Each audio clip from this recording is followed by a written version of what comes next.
This is Hunter Muse. And this is Chris Snipes, and you are listening to The Melt.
Maybe if somebody is just coming across your work, if you want to summarize maybe a little bit about your background and what brought you to the subjects that you deep dive in on a daily basis.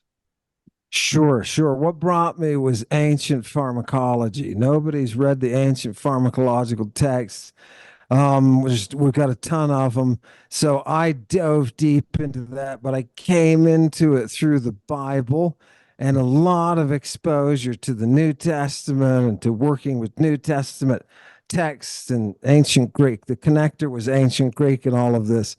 So that's what I do. I work with the text. I'm a classical philologist, and I'm the person who's trying to show people exactly what those texts say. And you'd be surprised at how things get distorted just in translation, and how much theology and theologians have an impact on shaping that perception of the text. So to me, it's a science. Classical philology is a science, and I owe a debt to keep these texts at their most original and primitive and down to earth, just the real stuff. So I look at the deep, dark underbelly of antiquity. I look at all the different cult activity that's being done and the drugs that are involved. I look at the antidotes for those drugs. I look at what the doctors are telling people to do if they've accidentally overdosed on those drugs. So that's my world. And, that's a world that led me to Jesus Christ being arrested in a public park at 4 a.m. with a naked boy. That's what got me to there. And that's in the Bible. You can read that too if you want. And people are shocked, like, oh my God, they're always shocked. Oh my God, that can't be true. It's just Mark 14:51 and 52. Go take a look at it, right? It's there. It's all sitting there. Love it. Thank you for having me. It's such an honor to be able to talk to people who are in it and who understand it and who are, who are going to be doing the research to push back the frontier. You know what I mean? The Renaissance. It's my privilege to be able to do this with you. Likewise, it's our honor to have you here. And yours is another example of how much gatekeeping occurs in different fields of knowledge. All it takes is one or two people in the wrong position or the right position to go, fuck no, you can't say that. That's not allowed. And then the entirety of humanity misses out on wings and wings of knowledge that we never will have access to. So I have deep gratitude to you for bringing this stuff to light, because it's a game changer, to be sure. Yeah, it's a responsibility that all classical philologists have, that they're supposed to guard. Those texts are everything. It's the evidence from the past. It's the voice of antiquity. Yes. And if you don't guard that, you're not doing your job. So unfortunately, with academia, there's some things that just from the flow of classics weeded out people who were scientifically driven, right? And so you've got mostly people in the humanities. They are not going to want to sit around and translate texts that have to do with plant and animal products that are being mixed together to enchrist into somebody's eyes to cause them to enter a mental state where they are able to commune with the invisible beings that are always around us. They call them the Ionic beings, right? Jesus says, I'll give you Ionic life, right? So it's the classicists don't want to jump into that. And so that's just the way it is. And there's so much out there. There's so much out there. Okay, I'm going to shut up. You hit me with questions and I'll see if I can come up with something half intelligent. So I think one thing that I am most struck by is that you have a earnest love for not only knowledge, but for Jesus Christ. I think that you came to this place in earnest with a true love for this divinity or this idea of divinity. And I think that from what I've heard from other interviews that you've done, that you are a real scholar of ancient religions and of ancient Christianity, but you were teaching at some point. Like, weren't you involved in like a camp kind of a situation where you were training other people in divinity? I both worked in seminary, and I was a missionary in Tucson, Arizona, at a rescue mission where people would come in who were down on their luck, most of them drunk, and we would force them to listen to the gospel of Jesus Christ. And I was one of their speakers and would bring people to Jesus, definitely. And this was at a time my relationship with Jesus Christ was very, very important. It was being encumbered. It was being, the integrity of the love was being questioned by this muse. It was an affair I was having with the muse on the side. And, but it's because when I was 13, I asked for Sophia, and I got down on my knees and randomly pulled out Sophia out of the book of wisdom. And I thought, the entire city of men is chasing her, wanting to kill her. And she's knocking at the door. And I understood and saw the beauty. And I said, look, this is life. This is going to be life. Let's do this thing together. So in the process, I came through seeing Jesus now as he is in the text, and what he's calling himself. And it's horrific. So of course I want people to be able to see that monist horror, right? I mean, isn't this perfect opportunity for us to see the monist horror for what it is? Yeah. Oh, I love it. I love it. Anyway, I talk too much. Go ahead. So in that, what I'm curious about is there is Jesus of Nazareth that we have been taught, and then there is Jesus, the living Christ, or Jesus Christ. Are these two separate energies, entities, beings, humans? Are they the same? Once you took the Christ, did it make you into a Christ? Oh, I see what you're saying. No, the reality is what I search for. And I think it's what everybody really searches for. I need the history. See, because I fell in on the Greek side, learning Mother Greek, you know what I mean? And just absorbing those 1.7 million, right, different word bases. Oh my God. How are they? how are they doing this? Once I settled into that and saw that world, kind of had my eyes open, and like Byron says in Cain the Mystery, the devil took him off the planet and showed him the planet, right, to make a point, and then backed him out further. And he said, you know what? We can even go further dimensionally. We can go right into that beyond.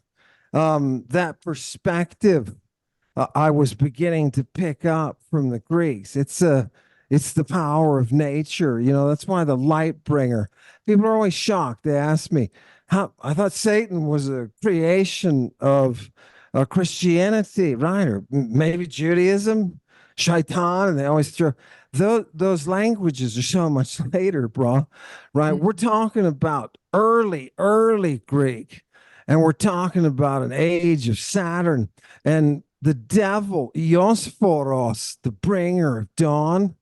He is there from the very beginning as that bi-gendered entity. Yeah, and the lover of the Ewa, right? The shout, the one who bears the shout, right? And so we have all of that in the Bible. We have all of those technical cult words, terms that are being used when Eve gets pulled out of the side of Adam.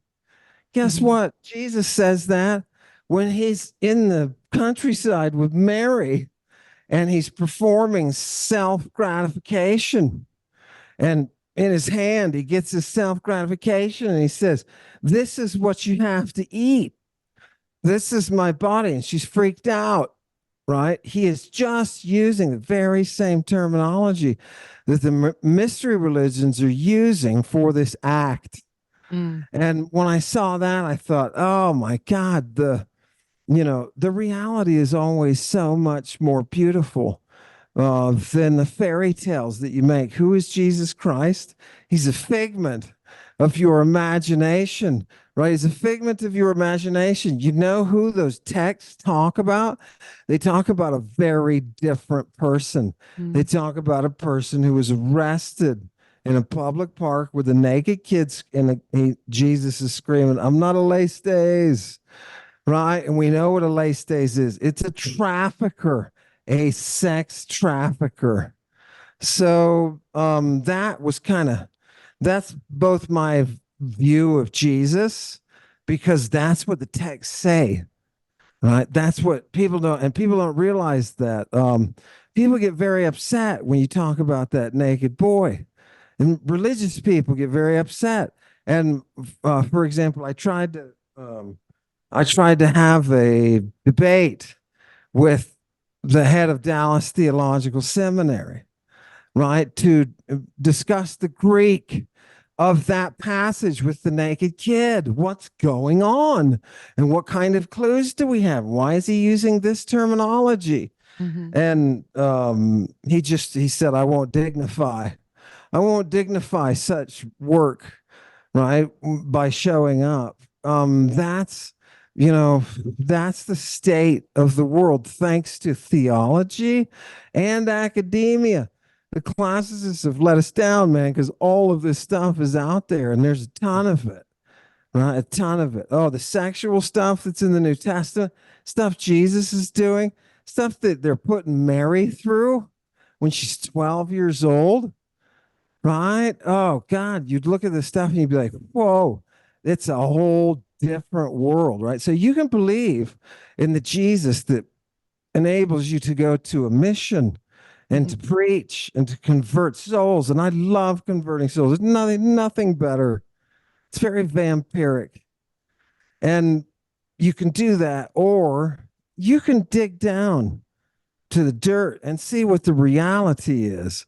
And when you see the reality, it's going to change the way you think. It's going to change your faith, right? You can't help it. You have to come to a point that you say, can I condone what this person is doing? Why? Because we are all polytheists at heart. We all worship multiple gods like justice. We all have a sense. Why? Because we had a mother. And that mother gave us the sense of justice. And I don't care if it was a dude. I raised my kids by myself. I don't care if it was a dude who was channeling the Great Mother. Mm-hmm. Right. So I've got a lot of hope that we'll all turn back to Lady Justice. And when the reality opens up and people start looking at this information, like the word Christ, people are just suddenly now figuring out, oh my God, what does Christing mean? It means to apply a drug that will warp your mind, a psychotropic drug, right? Mostly they're doing it to the eyes, and there's explicit instructions in the New Testament for doing this. Oh, it's in the apocalypse. What I love, Dr. Hillman, is how well written this book is. Oh. It's so easy to read, and you are dealing with such challenging subjects. I really have embraced this idea, as I said to you in our first exchange, that I don't know shit. And there's something so refreshing about that, because I think I've been in the space of the truth movement, or whatever the fuck you want to call it, for so long that my perspective has become very narrow. And what you did is you cracked me open, because everything I thought I knew about Jesus Christ and my faith and my connection with the divinity has been completely upended. And I feel blessed by that, because I feel like I've been living with a false illusion for decades, because I really love the connection to the spirit. But what I didn't recognize I was doing was I was cutting off the muse. I was cutting out this other, I was castrating myself by not really understanding the empowerment of women and where women were in this time period and how significant of a role that women played. Yeah, definitely. And that stuff is coming out more and more in the archaeology. So this is beautiful. Yeah, it's opening up. The more discovery we can make, the better. Right. And I completely sympathize and empathize with you, because I too, right, was in a state where what I thought were the things around me and the invisible powers that be were not. And it was reason, it was that blessed reason that kept me on track and allowed me to purge that. You know how it is when you are a monist, and I think this is how probably all monists, I can't speak for followers of Akhenaten, right, and all of that, but I think it's a monist, probably a monist thing, that it so permeates your system of logic in your brain that once you come to a point that you see how false it is, that you're going to have to reprogram. Every once in a while, something will come up from the old circuitry and you'll be like, oh, right, I don't like to dance. Dance is bad, right? Something will come up and you have to realize, oh, that mist around me of Christianity or any sort of fundamentalist movement, that mist of it was causing me not to be able to see.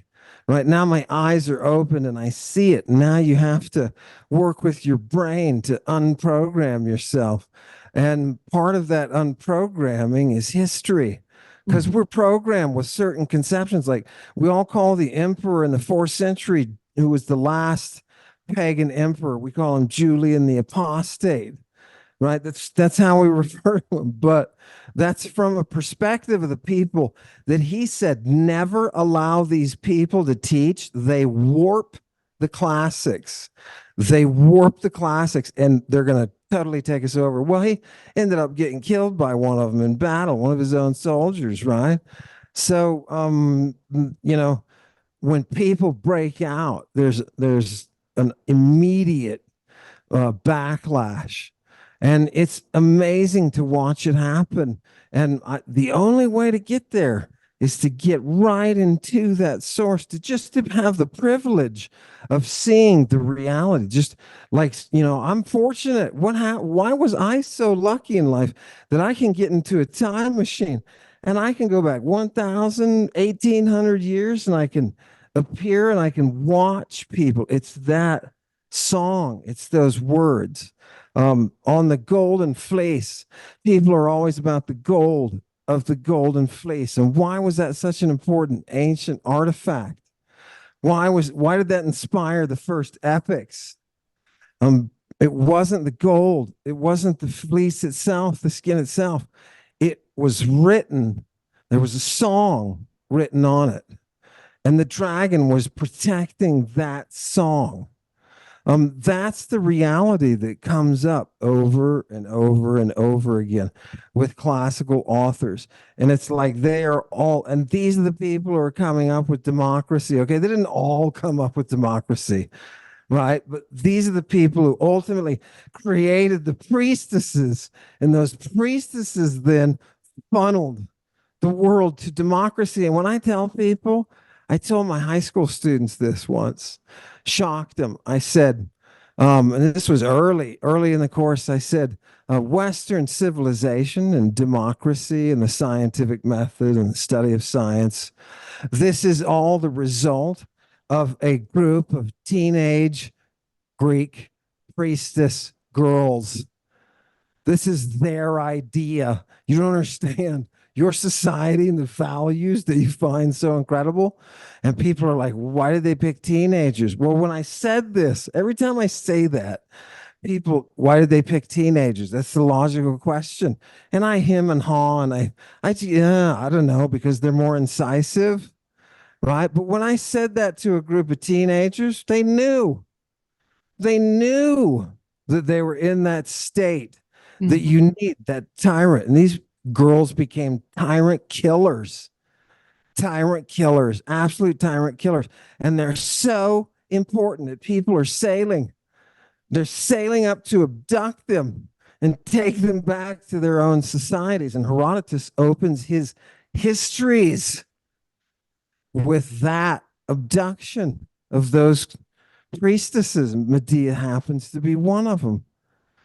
Yeah, it's amazing. It's a world that you didn't know existed. And when you finally see it, and the archaeologists are digging it up, oh, surprise, surprise.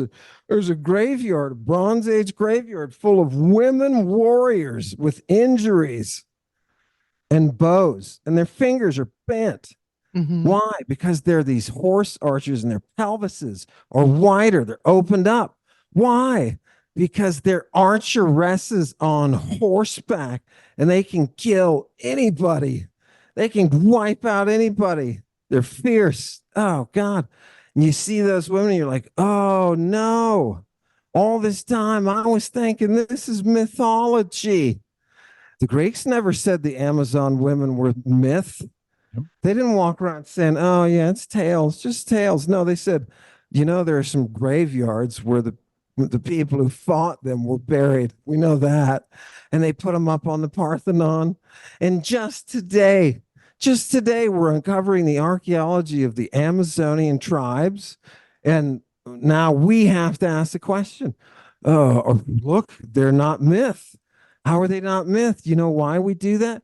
Because some group of jackasses has perpetuated the idea that Greek history, the earliest recorded detailed history of humanity, with a language that could facilitate genius, that says those people are real, right? These people are real. So there's gorgeousness here that I just love it. Bring it out, man.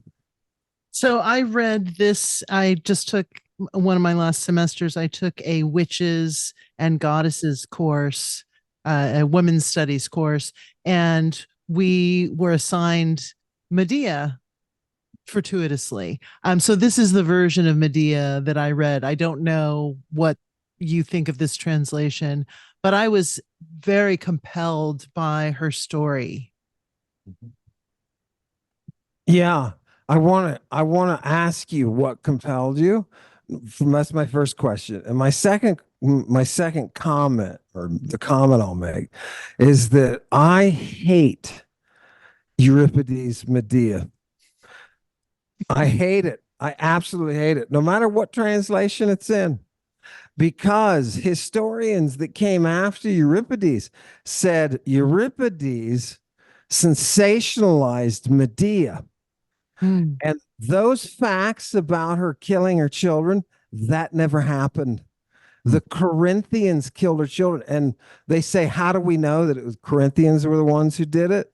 Because there was an oracle given. The Corinthians, Corinth, right after the situation with Medea when she fled as an exile, they got a plague and they sent somebody to one of those priestesses at Delphi, and they said, what the hell's going on? And you know what she told them? Listen to this, justice. She said, you were wrong for killing Medea's children and then blaming her. You've got to build a monument to Medea and her children. Do it right. Exhume the bodies, right? So I don't like that Euripides turned her into something that historically she wasn't. And it just yeah, it's sad. Seneca does the same thing, and he carries that tradition forward, that theatrical tradition forward. But the portrayal, I prefer Seneca's Medea, because he knows Etruscan inroads, and he knows that Medea is corresponding with, visiting, and working with the Etruscan priesthood.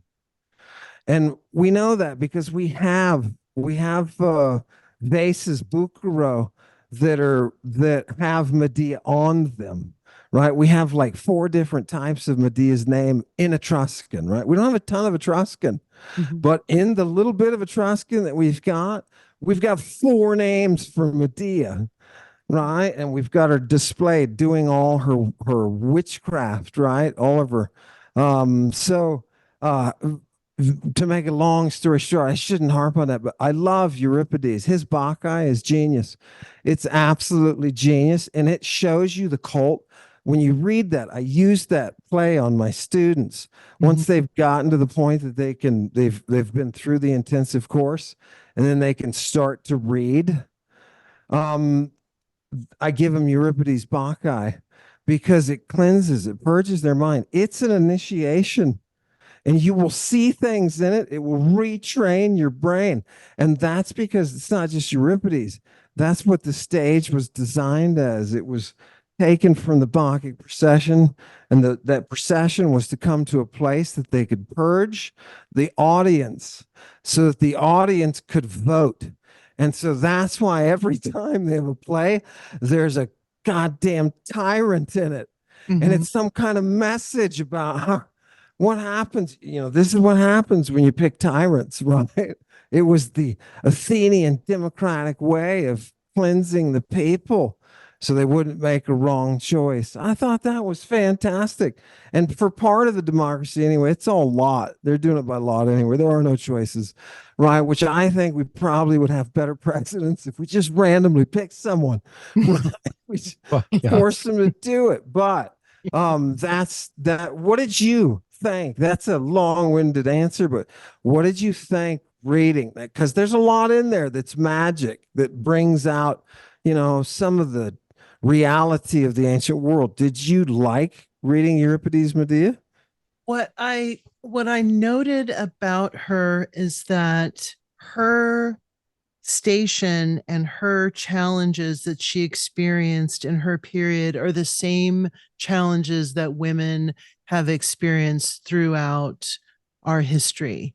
And I found it so compelling how brilliant she was and how capable she was of manipulating energy and moving things in a manner in which she needed to orchestrate certain conflicts and certain she needed to create certain circumstances, and she was very capable of doing that. And I just found her fascinating. Yeah. Notice there's a fear built around her, and the fact that she can do that when it's her voice that she uses to do that. With her voice, she can persuade you. And she has that reputation in antiquity. Euripides isn't making that up. With her voice, she can persuade you to do anything. She can take you over, and she can cause you to have to do whatever her desire is, right? So it's a gorgeous, this woman historically who was Medea, she had a reputation for just being able to control, to manipulate her environment, so much so that she can speak. You know about Talos, right? And you know that Talos is that guardian of Crete, that she was able to kill from a distance. And she did it by entering. There's a beautiful description of how she does this. And when you see it,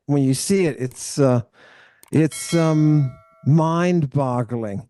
That makes you think, do we as people, do we have potentialities that we don't even understand, right, or perceive, and that it took these cultures that were plugged in to all the earthy stuff, the roots and the trees and the stuff that grows on this, and all the sea stuff, sea snakes, right, and the snails they're harvesting. And does it take that kind of extreme connection to be able to, function in that world? They called her polypharmakos. That means one who uses drugs extensively, and one who uses drugs extensively on others. And this is a concept. Think of a woman who is this type of woman. If you need to go to sleep at night, you're staying up to it. She can bring over a candle and burn a candle and cause you to sleep all night. That's creepy, right? That power is creepy. And we know where that comes from. It comes from that feminine mind, that Dianic mind, that huntress. If you're a woman, realize inside of you, there is an Amazonian huntress, right? And you have to kill 3 men before you can get married. And you may end up eating your male children. You may.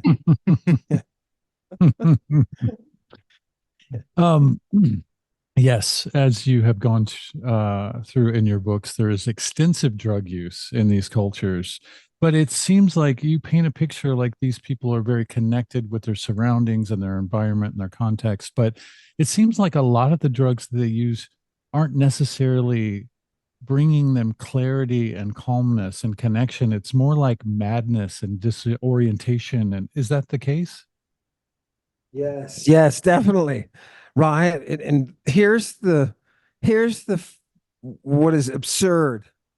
In order to cleanse myself mentally, in order to treat my mental imbalance, we would say disease, maybe they would say imbalance. In order to treat my mental imbalance, I have to go through mania. Mm-hmm. Why are they saying that? Because all the drugs that they're using cause them to enter states of mania. Yeah. And not just, oh God, I'm freaking out. I don't know what I took. And I'm in my garage or something, you know what I mean? But in groups of people, mm-hmm. right? And groups of people that are led and trained, that are trained in this kind of religious military exercise, mm-hmm. right? That can become a threat to the state, and it became a threat to Rome. That the Bacchants, the Maenads were all out there. These are women who go up into the hills and do their thing, and they enter into states of mania, right? And for some reason, they come back and they're ready to go, mm-hmm. right? They freed something. The women were all going up. The joke is on the men, because the women were all going up and treating their mental imbalances, while the rest of us were having to go to the doctors and, well, try this and take that. Maybe you can try this. They've had this plugged in, that Bacchic ritual that women do. And mm-hmm. remember, if you're a slave, doesn't matter. If there's a Menadic event going on, you can leave what you're doing and go, because it's a curse on the household. It doesn't let them do that, right? You don't honor Bacchus, Okay, how would you like some mania? How would you like to go nuts then? Because that's what we do, right? We as the Menads, we purge the insanity. And there is sexual stuff going on because they've got dildos in a basket, right? Dildos in a basket with snakes. Those are two big things they're dealing with.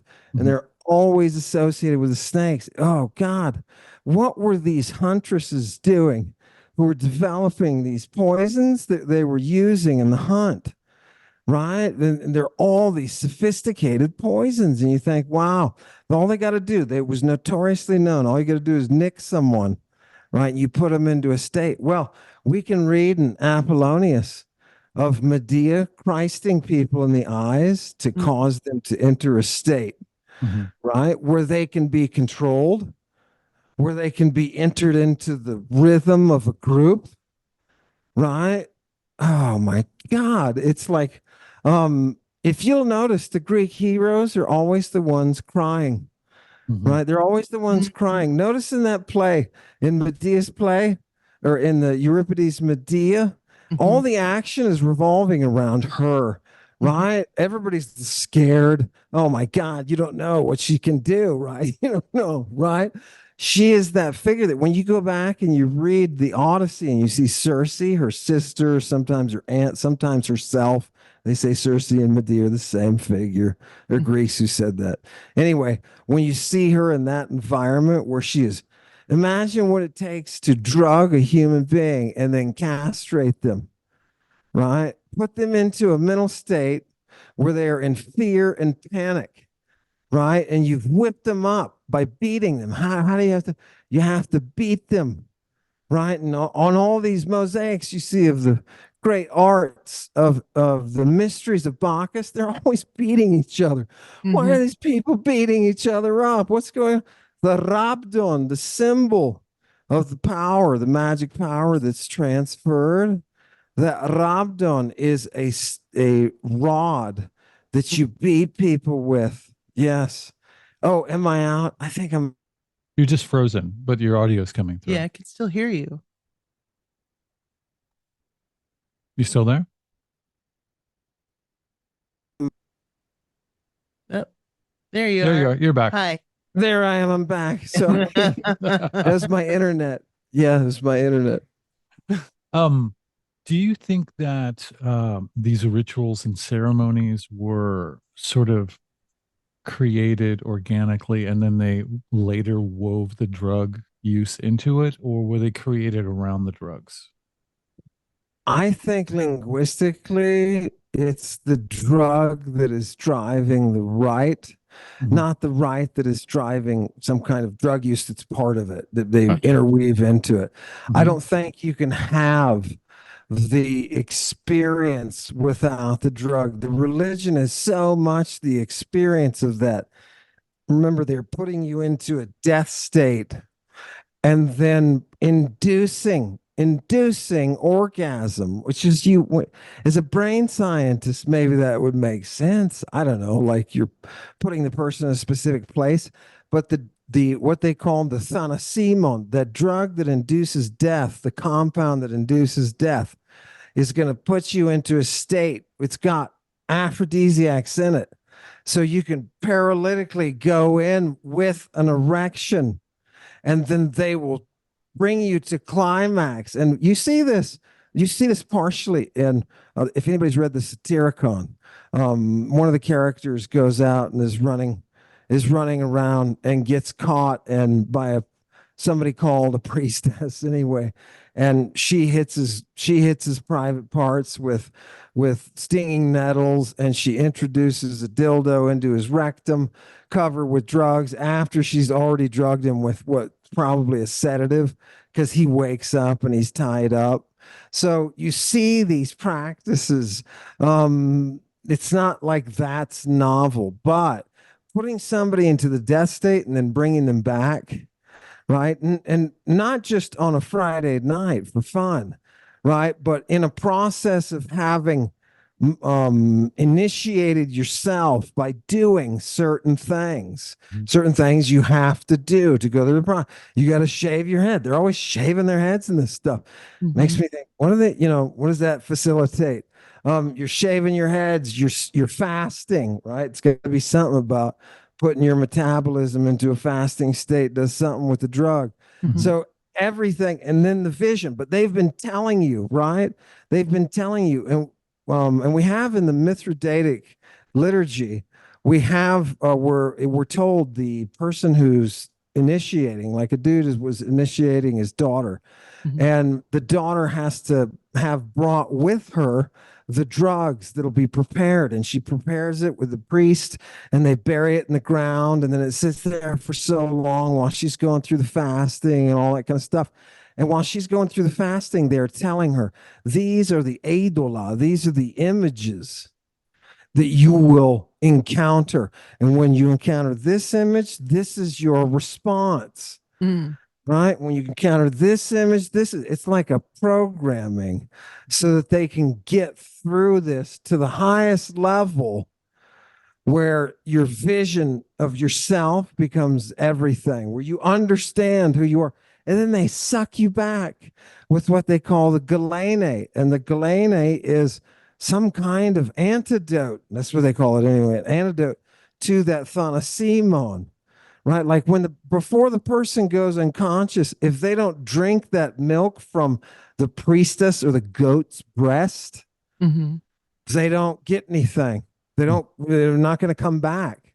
So everything is timed exactly. Everything in the mystery rite is centered. People don't realize that Christ is a word for applying that mind-altering drug to the eyes, right? And you have that in the New Testament. So it's a weirdly beautiful world. I don't know. Could you do this? Would you want to do? I don't know. I think I would want to do it if it would wake me up to some kind of, higher reality. Sure. I don't know. What do you think? Well, it seems like if we start to peel the layers of reality back, one thing I find interesting is that I've never heard you interviewed by a woman. I've only heard you talking to men about this subject. And I don't know why that just occurred to me, but I do find that fascinating. But one thing I want to ask you, Dr. Hillman, is do you think that the venoms that we're talking about, these snake venoms, have some degree of sentience? And what I'm saying by saying that is, are the venoms guiding the rite? Are the venoms capable of communicating with these priestesses and with Medea to guide them in the use of the venom? Now you sound like Medea. You sound like her. Because if you'll notice in Seneca, she uses these invocations, these Hecatic invocations. She's opening a portal to Hecate, right? Those are the incantations she uses, and she names those powers that are guiding the rite, and they are the 7 serpents, right? That are involved. There's a reason you've hit upon it, bullseye. There's a reason that they put a rod with a snake around it as the symbol, not just of their medicine, but of that Apollonian rite that brings you to the place that you can know yourself, that you can have that self-knowledge, right? To them, that was hugely important. Says that on the Temple of Apollo at Delphi, right? Know yourself. That's what you're going into this rite to do, right? So, yeah, I think those serpents are a part, not just a part, but I think that goes way back to the Pelasgians and those earlier Chalcolithic cultures, because Seneca is connecting it with the Pelasgian worship of Ophiuchus, right? Who is that serpent, that divine serpent up there, right? And right? isn't Ophiuchus a planet? Yeah, it is now. I think it may be now, but for them it was the serpent, who was the bringer of power in health and in medicine, right? And vision. So, Yeah, the one that's wound around the north, right? Straight up. Love it. And that image, that image was so important to them. That serpent that you're talking about is a source of power. And again, remember, they're not fools. And they didn't just try to drink this stuff because they knew it wouldn't absorb properly. You wouldn't get it. But in order to take Lady Babylon and turn her into the dispenser of the water of life, right? Remember, they drank her bath water. That's how serious they were about it. In Mhm. order to make her the dispenser of the water of life, you have to have those serpents. And sometimes they'll be represented as stars, and she'll be holding them in her hand. She commanded very uniquely. I don't know if it was her genes. I don't know if it, just human brains finally got to some kind of evolutionary point, and boom, she had this brilliant vision of using these substances in order to pierce that reality, to go what they called beyond the dark star, right? To the reality. Because we're just, and they talk like this, and you're like, what the hell? We're just the reflection of what is coming across that darkened star, Mhm. right? It's sometimes I think they had some that reason can take you so far that you can describe like quantum physics, right? And that's why we have a hard time. And you know what their neighbors are doing when the Greeks are figuring out quantum physics? They're living in huts. They're living in huts, right? The Romans are living in huts. It's embarrassing, right? The rest of the world. Why? Because they haven't developed the language capacity to get to the quantum reality, to get to those physics. And it's just, So, it's Dr. amazing. Hillman, who's doing these experiments with these venoms? Is it something that it is just like the elite that's doing it? Like we hear these conspiracies about adrenochrome and people drinking blood and now they're in Hollywood or in Beverly Hills. Now there's new facial techniques where they actually take a infant foreskin and they put it inside the skin for youth. Like, so there's all these methods that are being used by maybe people that have a lot of money, like financial elite. Now, would it be considered something that was normal in antiquity for people to be doing these ceremonies, or is it something that there's only a very specific class of people that are doing these ceremonies? It would be typical for people who were involved with specific local cults. So the cult of Diana on the Black Sea, she's known as the poison pourer. Were they collectors of the purple from the mussel? Yes, they were. Were they processors of the purple? Yes. Were they also the hunting cult that's using the arrows that induce paralysis? Yes, they were. So it would be typical regionally for people who were involved with the cult to encounter these. We know that Medea's family, her father and her sister and her mother, when they refer to her mother as Hecate, right? We have stories of them experimenting on people. And this isn't odd because we also have really good accounts of people in 300 to 200 BC who are doing work on criminals from Egypt and Alexandria that they're dissecting, right? And they're experimenting with them because they're going to be put to death. So they're doing it, right? So it's not unusual for people to be us to have accounts of people doing stuff like this. But supposedly she was infamous for having a reaction to what her sister and her father's sister and her mother, what they were doing, Mm-hmm.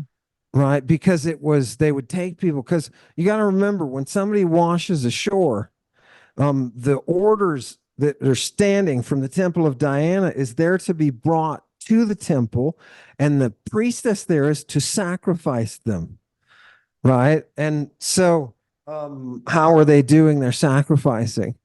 Right. Well, apparently they're plugged into the testing of the drugs. And that's how you figure out that when you take these 7 snake venoms, can you imagine combining 7 snake venoms along with opiates, along with hemlock, and along with the belladonna, several of the belladonna species to induce psychosis? Can you imagine? Oh, and I forgot. Oh, let me not forget the Satyrian. What is the Satyrian for? The Satyrian is there to give you a constant sexual charge. Wow. What? Right? I don't know. Maybe, I don't know. Do I want to get killed like this? I Yeah. don't know. Yes and Maybe so, no. you know? I thought I was doing something in the 80s when I was smoking weed and doing ecstasy and taking mushrooms together. I thought I was really living. Wow. I'm fascinated by how they came up with these rituals and these combinations of drugs and all of that stuff. Like if you talk to the people who the shamans in Peru, for instance, and you say, how did you learn this specific combination and these 1 part this, 4 parts that, like these combining these vines and plants together to come up with ayahuasca. And they will say the plant spirits told us, they led us to it. Is there any, do they have a version of that tale or is that even important to them? Yeah, you know what? It's gorgeous. How do we get all of this stuff? We get it from those priestesses of Hecate. And how do the priestesses of Hecate get all of that? Not only that knowledge, but the supplies. Mhm. How do they get it? They go out at night in groups, just women, and dance naked in the full moonlight, oiled up so that they can collect the roots. Because if you don't collect the roots in the right part phases, right at the right time, the moon's got to be here, the stars have to be here, has to be at this time of year. They go out and they do it. If you don't do it with those women, you'll disrupt the process and your drugs will be garbage. Right? There's a connection. There's a connection between the activities of the cult and the procurement of those drugs. And yes, it's considered a divine process. What did they actually call it? They called it drawing down the moon. Mhm. Drawing down the moon. You can't draw down the moon. They also talk about drawing down stars, right? But drawing down the moon is specifically, surprise, surprise, the activity of that birthing cult. Everybody asks, why is Artemis the goddess of the hunt who pours the poison and the goddess of birth? Because the drugs that they give you in birth, we have that in Homer. The drugs that they give you in birth induce painless birth, where it puts the woman in a state that is somewhere neither here nor there. It brings her out to experience. Why would they want to do that? Because you are experiencing the birth from the ion. Right? How much more would you want to understand that if you were a mother giving birth, that you could see in the process everything, everything in existence? And this is tech that's being developed by women who are working in things like gynecology and obstetrics, and they're hunting and procuring supplies, raiding villages and stuff. Right? I mean, this is people talk about female governance, right? Restoring some kind of balance to the patriarchy. Dude, right? You got to first understand what the matriarchy is, right? You got to understand it. And you got to realize the matriarchy is what guided us ultimately to democracy. I think there's something there. Call me stupid, but I think there's something there. Maybe we should follow that trail again or something. I don't know. Do we need Amen. oracles? And what was the difference between a religion and a cult in this cultural context? Are cults more local or more having to do with something more specific than a religion? No, I should have said when I say cult, I say it like a classical philologist. It's any practice of religion. Gotcha. It's really a useful term because the cultus is the is the kind of development or the cultivation of the practices of the mystery, Gotcha. right? So yeah, and I could answer though that the cults that we're talking about are specific groups of Roman religious cultus, right? So these mystery religions are the ones that are developing these drug practices, right? You've got incense, it's state religion. You know, you go up and give your offering to the emperor, blah, blah, hoo ha. Here it is, burn your this cake. Whoo, smells good, right? The hecatic mystery rites, those are way deeper.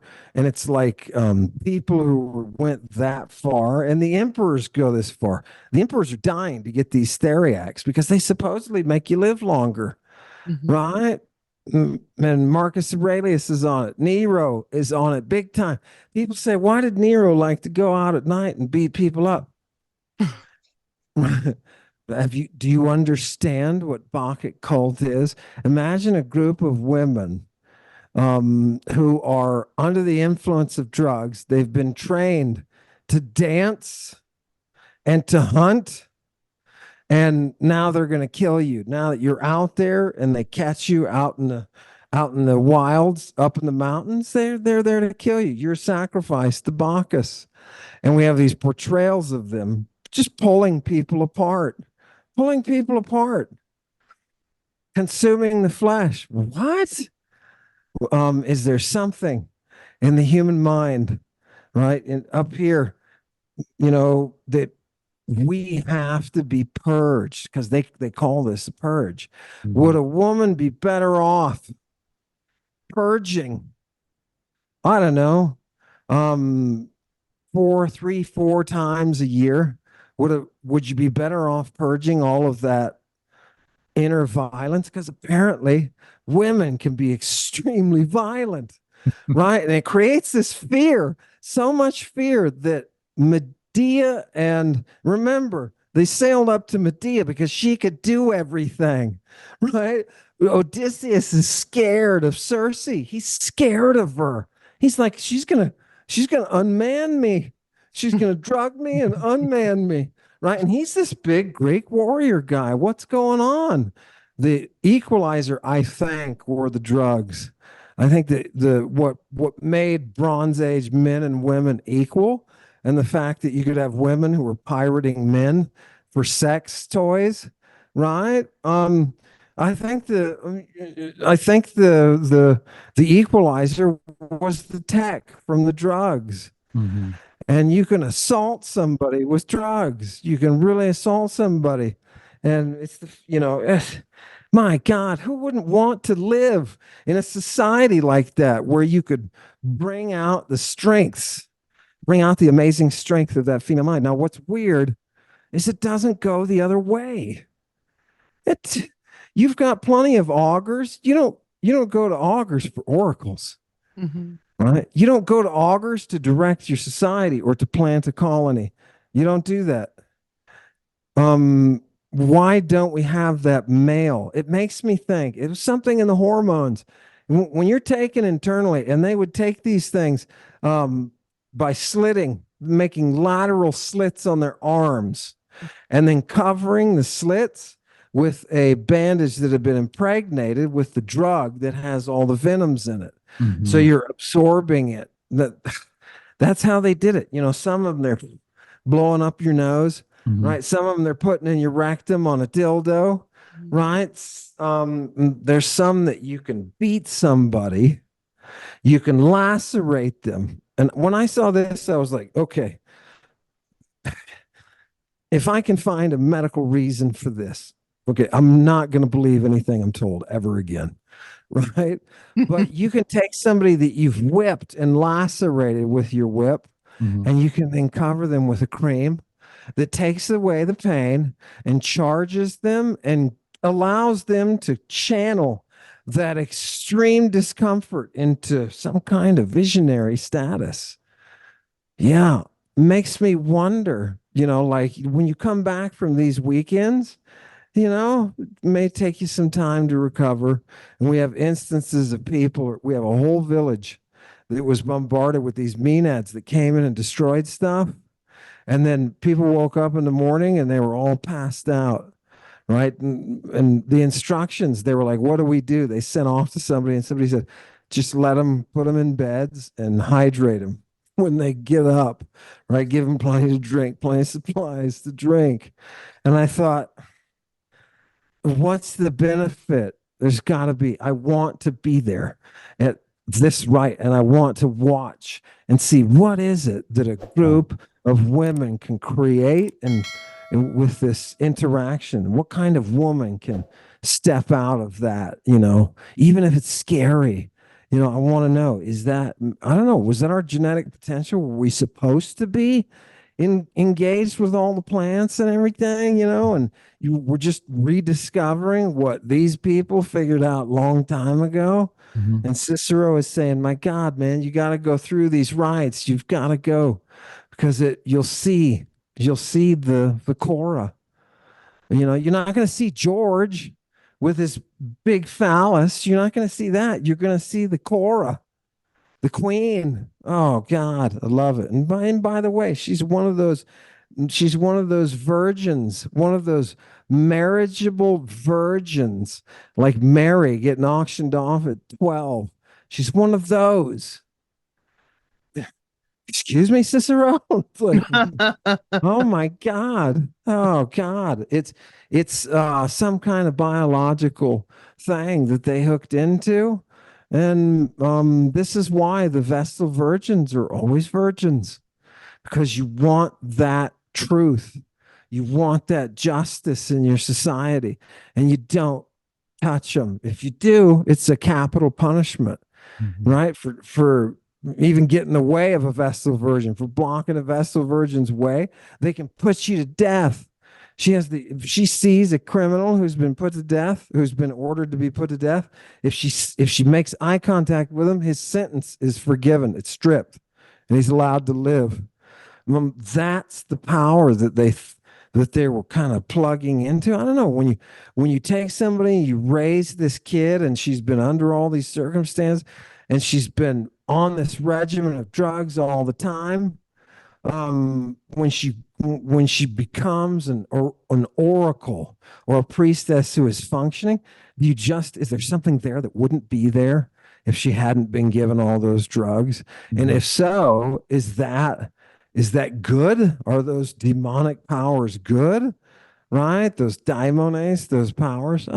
It's all Saturnian. It's all satanic, You just take the rho off, right? Assimilation of the rho. That's it. And your Saturn becomes your Satan. It's very simple. It's the same, right? It's all the light bringer. Eosphoros, right? That's where we want to be. And that's why Jesus has a bra in the apocalypse. And if you don't believe me that Jesus has a bra, read the apocalypse. He's got a bra, right? There's a reason he's got breasts, right? Okay. Hi. Hello. Was it all you hoped it would be? Oh my God. I'm just so amazed and humbled and blown away by how incredible that conversation was. We have had some fucking great guests on this show. You've had great guests before I was on the show, and together we've had some amazing people. And I have to honestly admit that I don't think I've ever been so excited to talk to someone on the melt as I was Dr. Hillman. And not because I think Dr. Hillman is so interesting, but Dr. Hillman's work is just so life changing and altering, because it's one of those things where you start to see another layer of our reality start to maybe be eroded or kind of fall away. And it's exciting because it's challenging work. It's not so easy to digest the subject matter, but I think it's really, really important. I wanted to have him on not only because the work is highly compelling, but because I find him to be highly compelling too. To me, he just comes off to me like a very pure person, a real person who's not into this because he has some sick, distant fascination with this stuff, but because he knows that there's something very important in all of this material. And although it might be hard for some people to listen to, I've always been the kind of person that if and I've had some of these people on the show, if the story of how we got here or why we are continuing to be here in the state that we are or whatever, anything having to do with us and this reality and this place that we find ourselves in, even if that origin story is bleak and dark, I want to know it. I want to know how we got here truthfully. It doesn't necessarily mean that it doesn't predestine us to go in a particular direction. We can still have the free will to choose where we want to go from our present. But things having to do with our history, I'm very aware that there is a lot of gatekeeping. But what Dr. Hillman has stumbled upon or come across or was drawn to, maybe would be the better way of putting it, is such profoundly important information. Not because it's dark and fascinating and compelling. I mean, it is compelling, but because it really changes the entire context, basically, of where we're at historically. And so, yeah, I'm in it for all of the above, the material and the person delivering the material. He seems like a very decent, wonderful human, and he, as you put it, like he looks like he's seen. Well, how did you? I said the face of God. The face of God. Yeah, he looks like a man who has experienced something, not who's done a lot of research in books and shit, but who's been there and gotten his hands dirty and gotten his soul a little dirty, maybe even looking into this stuff. And he's bringing it back because he realizes how important it is. And he is a truth seeker just like we are. And he is just delivering the truth. Well, I think when the thing that hit me probably the deepest is when he was describing being on that dig. And when you go into this place in your mind and you imagine unearthing something that maybe no one has seen or touched in thousands of years, there has to be some residual energy that you are picking up on from being in that place. And there's lots of different lore and theories about why you should never go to burial grounds or why you should never go to the ruins or why you should never go to like the pyramids, because these places are very highly charged. And so I think he has done something by looking at these texts where he has shifted his energy to that place. And even slightly to be able to do that, I think changes you. And so he For just sure. appears to be someone who has seen a level of our history or a level of antiquity that most people, if there's 4 people on this planet that can do these translations and have the ability to read these texts, then he's in a level of an elite that, I mean, we're so fucking lucky that we were able to talk to this person. Yeah, absolutely. And if you read any kind of Roman or Greek history, many of these quote unquote enlightened people or philosophers, street philosophers who would go out and just pull a stranger aside and start a philosophical debate with them. We're very eccentric and very, like living almost on the outskirts of society. And we're very unconventional. And some of them didn't even live in society. They were living on the street. And so I see Dr. Hillman as kind of one of those people. Like, he's uh, willing to deliver what he feels is the truth because of what he's just reading it. He's just the messenger. No matter how crazy it may make him sound like or make him seem like. And I think that takes a lot of integrity, and I think it takes a lot of courage too. So I commend him on all of that, and I'm very thankful that a person such as him um, followed the route that he did on his life to learn these languages that gave him access to these texts in the first place, and to be the kind of person who wanted to keep going with it and delve further into it, even though it probably was a scary, weird, and very strange and discombobulating place. He did it anyway, and he's come back to tell the tales, and it's amazing shit. It's really, really outstanding. Yeah, I mean, especially as a Christian, it would be one thing if you were a Satanist and you started to do this research, or a devil worshiper, or, someone who doesn't hold a faith or the faith of Christianity, but to be a Christian and then to do this work and then to see the depth of the bifurcation of history, and how there's basically two sets of books. We can say there's like the real antiquity, and then there's the homogenized version of antiquity that we're given. So to be able to do that and then share that information, I think is absolutely incredible. And it would be easy to insert yourself if you have this pedigree, this academic pedigree. It would be very easy to insert yourself and want to kind of rewrite or rearrange, reconnoiter things to suit your own morality.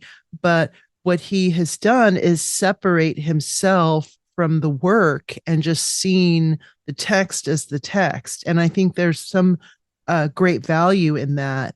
And I just am so excited that we have created this conversation with him, because I feel like this is an ongoing exploration. And I think it's a really important one, because we are so locked in this idea of what religious rites are, and how we engage with the spirit, or how we engage with nature.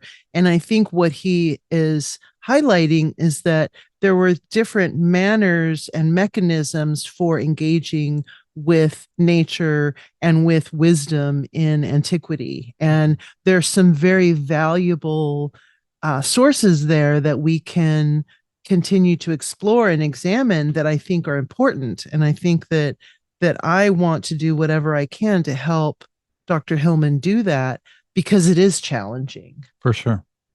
And he makes the connection too, which was sort of just touched upon in this conversation, but the connection between these rites that people were doing and all of the drugs that they were immersing themselves in. And I can just, even in my internal self, when I say drugs, I think of all the drugs that we do now and how down they're looked upon. But they weren't looked upon that way at all. And they're in the cultural context, they directly had to do with the development of true democracy.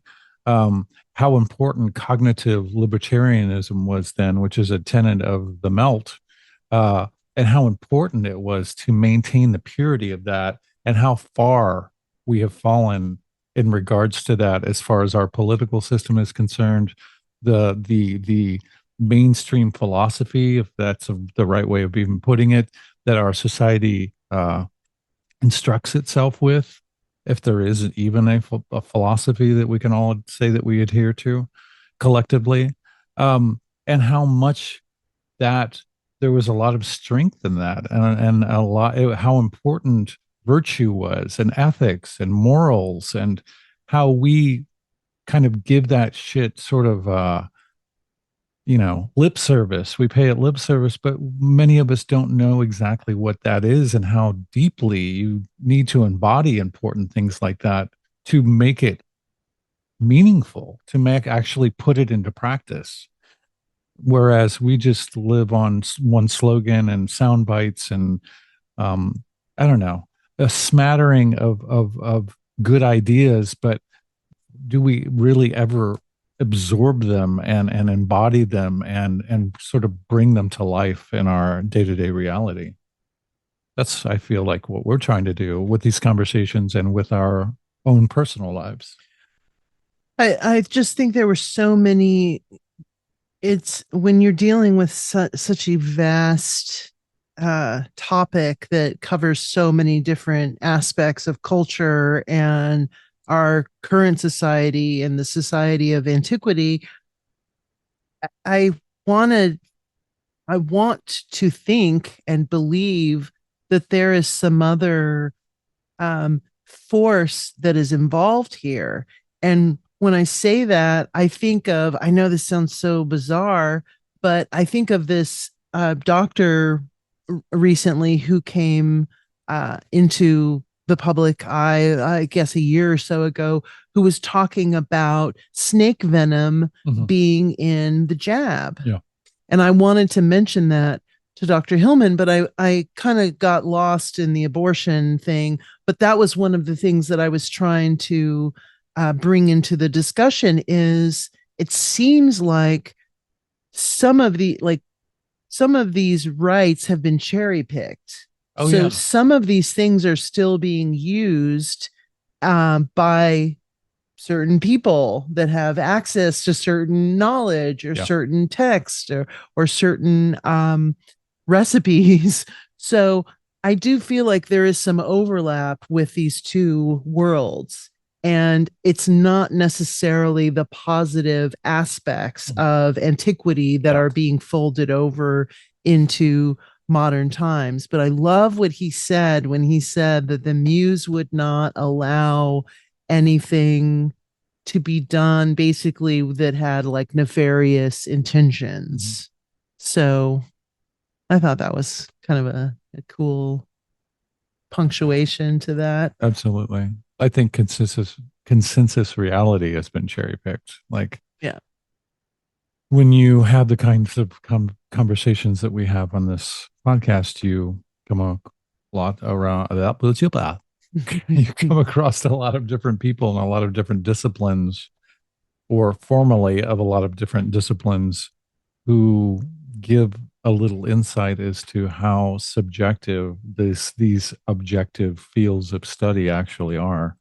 And this is just another very intense example of that.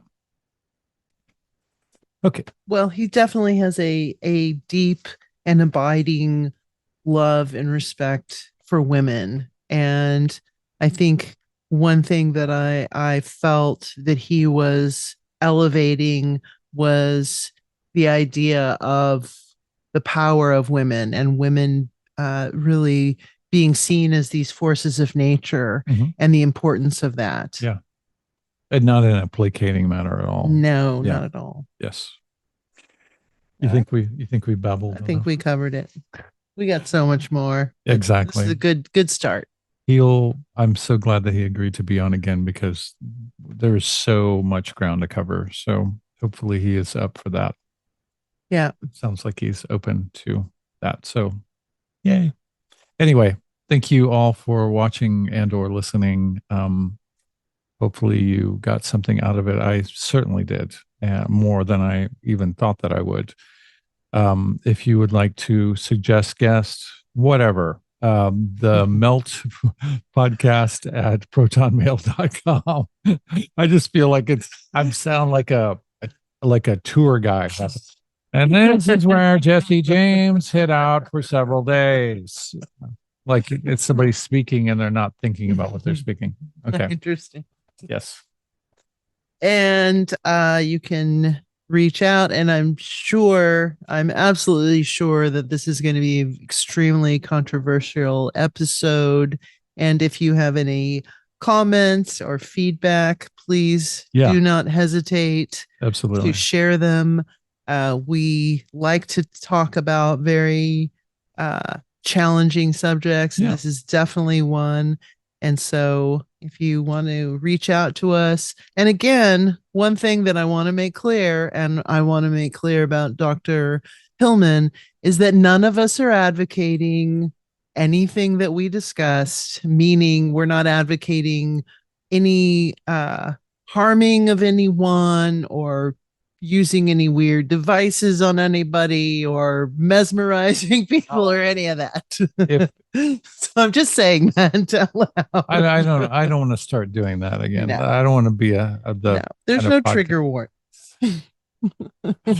And if anybody actually listened to the podcast, they realize that we weren't promoting any of this. Yeah. But sometimes when you hear challenging things, that I think the reason I'm saying this is what I've gotten from a lot of the podcasts I've listened where Dr. Hillman was on someone else's show. There seems to be a bleeding of the messenger and the message. And I just want to make sure that we make clear that Dr. Hillman is sharing his work. None of these are things that he's sharing or his opinion. It's not what he is into or anything like that. This is just what he has discovered.